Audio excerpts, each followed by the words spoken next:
If you're adept at understanding, then make wise judgments.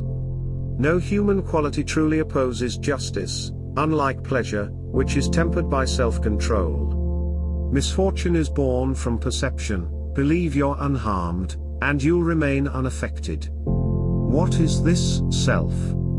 It's your reasoning. If you're not entirely rational, that's fine, but don't let your reasoning become troubled. If another part of you suffers, it should keep its worries to itself. Being impeded in sensing, moving, or desiring is detrimental to animals. Similarly, anything that stunts a plant's growth is harmful, and for a thinking being restricted mentally is also damaging. Consider this in your own life. If pleasure or pain confronts you, let your senses deal with it. If obstacles arise in your plans, and you're firm about them, then the frustration is indeed harmful to your rational self.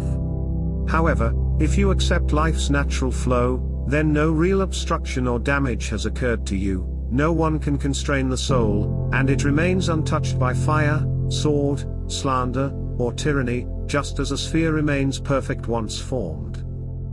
Everyone has their own preferences, but I delight in clear thinking, a disposition that remains untroubled by people or events, viewing and accepting everything with good humor, and utilizing things for their intended purpose.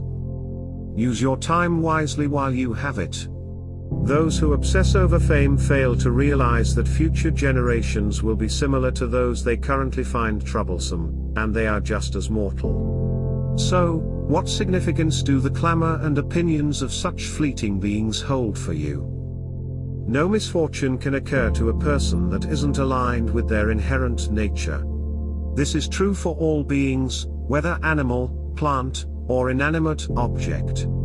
If events unfold in harmony with their nature, why should we protest? Rest assured, the forces of the universe have not burdened you with an unbearable misfortune. Should something outside yourself cause you distress, recognize that it's not the event itself that troubles you, but rather your perception of it, a perception you can change at any moment.